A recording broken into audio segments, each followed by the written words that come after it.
Good morning friends. अब हम करेंगे टीचिंग और रिसर्च एप्टीट्यूड के कुछ क्वेश्चन जो कि दिसंबर 2019 के नेट और जेआरएफ एग्जाम में काम आएंगे। तो चलिए स्टार्ट करते हैं। क्वेश्चन नंबर फर्स्ट है हमारा, in order to develop rapport with your peoples you should. अपने स्टूडेंट के साथ अच्छे संबंध बनाने के लिए आप क्या करोगे, आपको क्या करना चाहिए।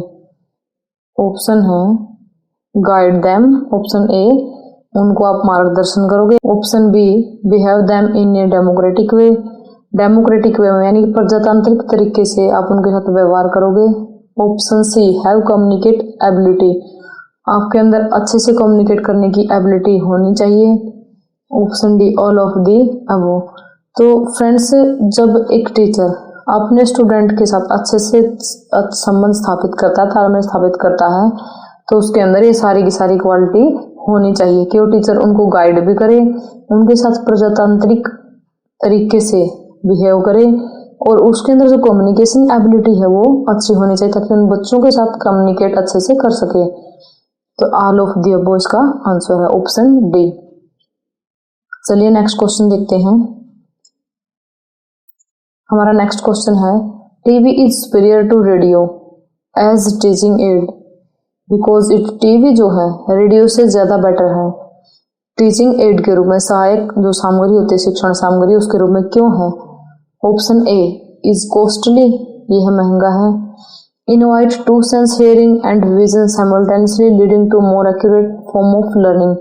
ये कहता है कि इसके अंदर दो सेंस प्रोवाइड किए जाते हैं कि हम एक देखने के साथ साथ सुन भी सकते हैं, या ऐसे कह सकते हैं कि हम सुनने के साथ साथ हम इसके अंदर देख सकते हैं, जिससे हमारी लर्निंग जो है अच्छे से हो जाती है।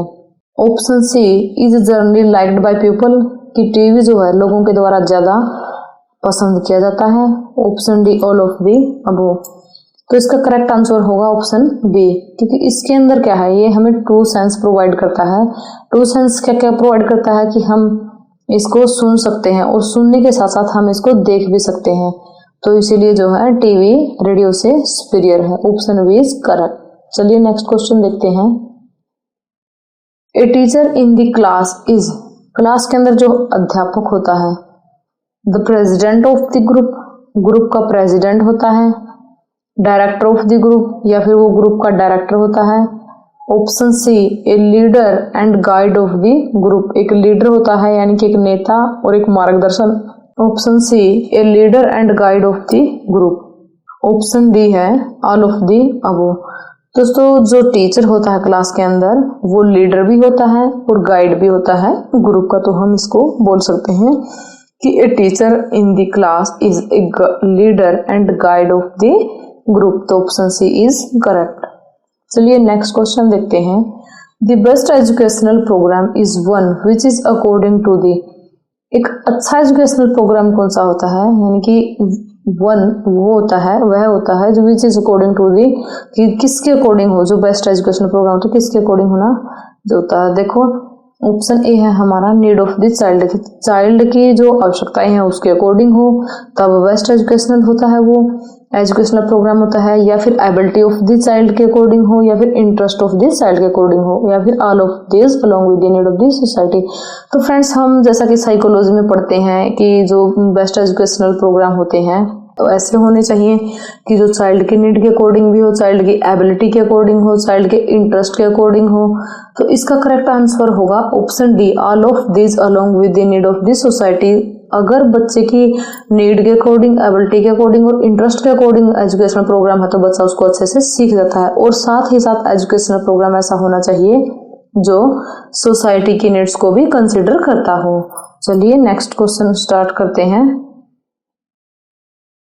टीचर्स प्राइमरी रिस्पॉन्सिबिलिटीज लाई, जो टीचर की जो प्राइमरी रिस्पॉन्सिबिलिटी होती है वो लाई किस में लाई करती है, टीचर की प्राइमरी रिस्पॉन्सिबिलिटी, तो टीचर की जो जिम्मेवारी होती है option a planning educational experiences, जो एजुकेशनल एक्सपीरियंस यानी कि जो शैक्षिक अनुभव होते हैं उनकी योजना बनाने में, इम्प्लीमेंटिंग पॉलिसीज, जो पॉलिसीज इम्प्लीमेंट करनी है उनमें, सी कीपिंग स्टूडेंट्स रिकॉर्ड, स्टूडेंट का रिकॉर्ड रखने में, या ऑल ऑफ दी अबव। तो दोस्तों हमारा इसका करेक्ट आंसर होगा option A, planning educational experiences. जो टीचर की जो प्राइमरी रिस्पॉन्सिबिलिटी, देखो फ्रेंड्स यहाँ पे इस चीज को ध्यान में रखना कि यहाँ पे प्राइमरी रिस्पॉन्सिबिलिटी पूछी गई है, ना कि सेकेंडरी और अदर रिस्पॉन्सिबिलिटी। जो प्राइमरी रिस्पॉन्सिबिलिटी होती है वो टीचर की ये होती है, जो एजुकेशनल एक्सपीरियंस होता है उसको प्लान करना कि बच्चों को किस तरह से पढ़ाना है, किस तरह से उनके साथ अच्छे से बिहेव करना है, और उनको पढ़ा करके टीचर किस तरह से अच्छे से उनका मूल्यांकन हो जाएगी, जो एजुकेशनल गोल है वो अचीव हो सके। तो हमारी जो टीचर होते हैं उनकी प्राइमरी रिस्पॉन्सिबिलिटी यही होती है। चलिए नेक्स्ट क्वेश्चन स्टार्ट करते हैं। A teacher is expected to do all except. एक टीचर से क्या एक्सपेक्ट किया जाता है, इनके अलावा ये वो सारी चीजें करता है, लेकिन इनमें से कौन सी ऐसी चीज है जो टीचर नहीं करता। तो दोस्तों क्वेश्चन को ध्यान से समझने की जरूरत होती है। हमारे पेपर में यही प्रॉब्लम होती है कि हम कई बार सारी चीजें हम अच्छे से देख लेते हैं, लेकिन जो लास्ट चीज है हम उसको ध्यान नहीं दे पाते। तो इसके अंदर यहाँ ये लिखा गया है कि teacher is expected to do all except, कि इसमें बोला गया कि इसके सिवाय एक टीचर से सब कुछ एक्सेप्टेशन रखी जाती है। तो क्या कौन सी चीज है?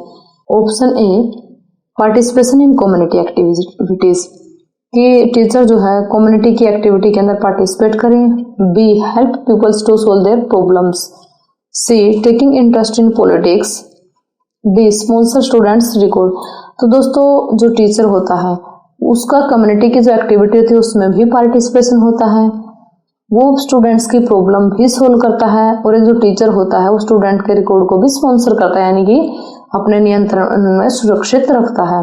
तो ऑप्शन सी जो है, टेकिंग इंटरेस्ट इन पॉलिटिक्स, ये जो है टीचर की रिस्पॉन्सिबिलिटी या टीचर से जो है एक्सेप्टेशन नहीं रखी जाती कि एक टीचर जो है पॉलिटिक्स में इंटरेस्ट रखे। ये अपना खुद का हो सकता है, लेकिन एक स्कूल की तरफ से या एक स्टूडेंट की तरफ से ये कभी नहीं होता कि उसका जो टीचर है वो पॉलिटिक्स में इंटरेस्ट रखे और पॉलिटिक्स की ही बात करे। तो टीचर का काम जो होता है, ये बाकी के जो 3 ऑप्शन है ये टीचर का काम होता है। तो चलिए नेक्स्ट देखते हैं। Verbal guidance is list effective in teaching. जो वर्बल गाइडेंस होती है वो कम इफेक्टिव होती है टीचिंग के अंदर। कैसे? Verbal guidance is list effective in teaching. Option A, attitude में। बी, कंसेप्ट एंड फैक्ट्स में। सी, रिलेशनशिप। और डी, स्किल्स। तो दोस्तों जो वर्बल गाइडेंस होती है वो कम इफेक्टिव कब होती है टीचिंग में? जब हमें किसी स्किल की ट्रेनिंग देनी हो।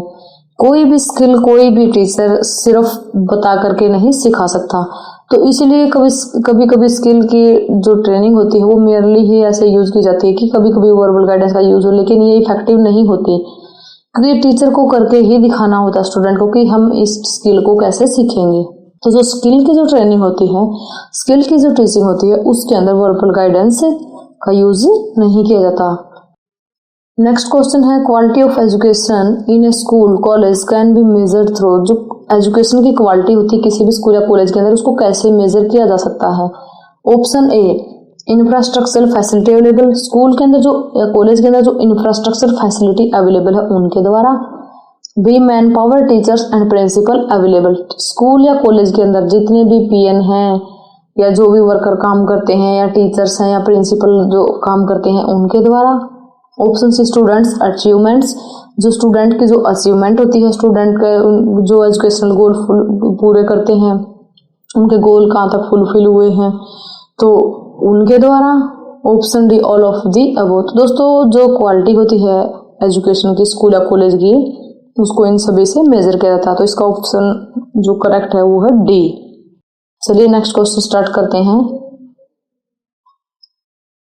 डेमोक्रेटिक सोसाइटी इज वन विच, एक प्रजातांत्रिक सोसाइटी वह होती है, follow the principle of equality, freedom, fraternity and justice, जो समानता, आजादी, भाईचारा या बंधुत्व और न्याय के जो सिद्धांत होते हैं उनका अनुसरण करे। B, respect the enlightened individuals, जो प्रसिद्ध महान व्यक्ति हैं उनका रिस्पेक्ट करे। C, believes in equal educational opportunity, जो एजुकेशनल अपॉर्चुनिटीज है इक्वल एजुकेशनल अपॉर्चुनिटीज में बिलीव करती हो। Option D, all of the above. तो फ्रेंड्स इसका आंसर होगा option D, all of the above. एक प्रजातांत्रिक जो सोसाइटी जो समाज होता है वो इन सब को फॉलो करता है। ये जो प्रिंसिपल इक्वालिटी का है, फ्रीडम का है, फ्रेटर्निटी है, जस्टिस है, और जो लोग जो समाज के महान पुरुष होते हैं उनकी रिस्पेक्ट करते हैं और इक्वल एजुकेशनल अपॉर्चुनिटीज के अंदर बिलीव करते हैं, वही एक डेमोक्रेटिक सोसाइटी होती है। चलिए नेक्स्ट क्वेश्चन स्टार्ट करते हैं। Before starting instruction a teacher should, instruction को स्टार्ट करने से पहले एक टीचर को क्या करना चाहिए? Option A, know the existing knowledge of a student and their background knowledge, student की एग्जिस्टिंग नॉलेज यानी कि उस समय क्या नॉलेज है और उसकी बैकग्राउंड यानी पीछे की नॉलेज, पीछे का ज्ञान क्या है, कितना है। Option be aware of the environmental variable acting on the mind of the peoples, जो इन्वायरमेंटल वेरिएबल स्टूडेंट के माइंड के ऊपर इफेक्ट करते हैं या एक्ट करते हैं उनके बारे में जागरूक होना या जानना। Be competent enough to arouse the curiosity of his people, अपने स्टूडेंट की, अपने जो पीपल होते हैं, उसके पीपल्स होते हैं, उनकी क्यूरियोसिटी यानी कि उत्सुकता जगाना। Option D all of the above, तो एक जो टीचर होता है इंस्ट्रक्शन स्टार्ट करने से पहले उसको ये सारी की सारी चीजें देखनी पड़ती हैं और टीचर को ऐसा होना चाहिए कि वो स्टूडेंट की एग्जिस्टिंग नॉलेज और बैकग्राउंड नॉलेज को देख करके उन्हें नॉलेज इम्पार्ट करे और साथ ही इन्वायरमेंटल वेरिएबल्स को भी चेक करे कि जो पीपल के माइंड के ऊपर, स्टूडेंट के माइंड के ऊपर इफेक्ट डालते हैं। साथ ही एक टीचर को ऐसा होना चाहिए कि वो अपने स्टूडेंट में उत्सुकता पैदा करे। चलिए नेक्स्ट क्वेश्चन स्टार्ट करते हैं। An effective teacher adopt the norms of the, जो इफेक्टिव टीचर होता है, जो प्रभावशाली टीचर होता है, वो किन नॉर्म्स को अडॉप्ट करता है? Option A democratic society, option B laissez faire society, option C autocratic society, option D all of the above according to the situation. दोस्तों जो इफेक्टिव टीचर होता है वो डेमोक्रेटिक सोसाइटी के नॉर्म्स को फॉलो करने वाला होना चाहिए, तभी वह एक इफेक्टिव टीचर बन सकता है। यानी कि इसमें ये पूछा गया कि इफेक्टिव टीचर क्या है, कौन सी जो नॉर्म्स है उनको अडॉप्ट करता है। तो जो इफेक्टिव टीचर होता है वो डेमोक्रेटिक सोसाइटी के नॉर्म्स को जो है अडॉप्ट करता है। चलिए नेक्स्ट देखते हैं। A teacher meeting his student for the first time, जो टीचर अपने स्टूडेंट से फर्स्ट टाइम इंटरेक्शन करता है, उनसे फर्स्ट टाइम मिलता है, तो उसको कैसा होना चाहिए? Option A start teaching without caring student likes and dislikes. तो दोस्तों हम देखते हैं कि अपना हमारे स्कूल के अंदर जो नए नए टीचर आते हैं एकदम से, इस क्वेश्चन को वहीं पे जोड़ करके देखना, तब इसका आंसर आपको बहुत जल्द मिल जाएगा।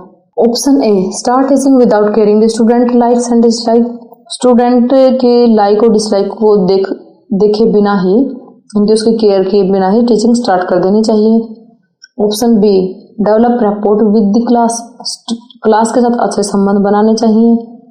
सी give a broad outline of the whole subject, पूरे के पूरे सब्जेक्ट, जो पूरे के पूरा सब्जेक्ट है उसकी ब्रॉड आउटलाइन दे देनी चाहिए कि आपके सिलेबस में क्या क्या, आपके सब्जेक्ट में क्या क्या है। Option D both B and C. तो दोस्तों आपको ये सोचने के बाद पता चल गया होगा कि हमारे स्कूल में जब कोई नया टीचर आता है उसको क्या करना चाहिए। सबसे पहले जो टीचर का इंटरेक्शन होता है बच्चों से, कि बच्चों के साथ अच्छे संबंध, अच्छा तालमेल बना के रखे, तालमेल बनाए यानी कि उनके साथ अच्छे से इंट्रोड्यूस हो, अपने आप को इंट्रोड्यूस कराए, उनका इंट्रोडक्शन ले। दूसरा जो हमारा सब्जेक्ट है, जो हमारा मेन चीज सब्जेक्ट ही है स्कूल के अंदर, एक टीचर टीच करता है तो एक टीचर को क्या बताना चाहिए कि जब नया नया टीचर आता है तो क्लास में बच्चों को बताना चाहिए कि आपका सब्जेक्ट के अंदर ये चीजें गिवन है। तो इसका करेक्ट आंसर होगा option D both B and C. चलिए नेक्स्ट क्वेश्चन देखते हैं। The most appropriate meaning of learning is, learning यानी जो सीखना होता है, अधिगम होता है, उसका सबसे उचित मीनिंग क्या है? Option A inculcation of knowledge, knowledge को बढ़ावा देना। Option B modification of behaviour, व्यवहार के अंदर चेंज यानी बदलाव। पर्सनल एडजस्टमेंट, सी है पर्सनल एडजस्टमेंट करना, और डी है एक्विजिशन ऑफ स्किल या फिर स्किल्स को सीखना। तो हमारा करेक्ट आंसर है यहाँ पे ऑप्शन बी, कि जो लर्निंग होती है उसका करेक्ट मीनिंग यही होता है। एप्रोप्रिएट मीनिंग होता है कि मॉडिफिकेशन ऑफ बिहेवियर, जब बंदा कुछ सीख जाता है तो उसके व्यवहार में चेंज हो जाता है। नेक्स्ट क्वेश्चन है हमारा, while delivering lecture if there is some disturbance in the class then teacher should, अगर लेक्चर डिलीवर करते समय क्लास के अंदर कोई डिस्टर्बेंस हो जाती है तो एक क्लास के अंदर टीचर को क्या करना चाहिए? Option A, keep quiet for a while and then go on, थोड़ी देर के लिए शांत हो जाना चाहिए और फिर अपना काम जारी रखना चाहिए। Option B, not bother of what is happening in the class, class के अंदर क्या हो रहा है इसके बारे में चिंता नहीं करनी चाहिए। Option C, punish those causing disturbance, जो डिस्टर्बेंस क्रिएट कर रहे हैं उनको पनिशमेंट देनी चाहिए। Option D, all of the above. तो फ्रेंड्स, जो टीचर होता है जब वो लेक्चर डिलीवर करता है उस टाइम क्लास में डिस्टर्बेंस होती है तो उस टीचर को कुछ टाइम के लिए शांत हो जाना चाहिए और उसके बाद आगे प्रोसीड करना चाहिए। तो option A is correct. Next है हमारा, the functions of the teacher are in the order of, जो फंक्शन होते हैं टीचर के वो क्या होते हैं? Option A, guiding the child, helping him toward progress evaluation, बच्चे का मार्गदर्शन करना और प्रोग्रेसिव इवैल्यूएशन के लिए उसकी हेल्प करना यानी सहायता करना। Option B, checking homework, guiding him and assigning further task, student के होमवर्क को चेक करना, स्टूडेंट का मार्गदर्शन करना और उसको आगे के लिए कार्य असाइन करना। Option C, both of this, या फिर option D, none of this. तो फ्रेंड्स, जो टीचर होता है उसके जो कार्य होते हैं ऑर्डर में होते हैं ऑप्शन ए वाले की, पहले वो बच्चे को क्या करेगा? गाइड करेगा और उसकी इवैल्यूएशन के लिए, इवैल्यूएशन में प्रोग्रेस हो उसके लिए हेल्प करेगा। चलिए नेक्स्ट क्वेश्चन देखते हैं। Kindergarten system of education means garden of small kids which is indebted to, ये जो किंडरगार्टन जो है सिस्टम है एजुकेशन का यानी कि केजी जो होता है, ये गार्डन है स्मॉल किड्स के लिए। ये जो कथन है ये किसने कहा था, यानी कि इसका क्रेडिट किसको जाता है? तो इसका जाता है option A, Dewey, option B, Froebel, option C, Plato, option D, Spencer. दोस्तों, ये साइकोलॉजी का क्वेश्चन है तो इसके अंदर क्या है, ये जो है फ्रोबेल की स्टेटमेंट है। फ्रोबेल कहता है कि जो किंडरगार्टन सिस्टम है वो स्मॉल किड्स का गार्डन है। इसका मतलब क्या है? स्मॉल किड्स का गार्डन है, ये बोलता है Froebel. Thanks for watching friends. Please like, share and subscribe my channel.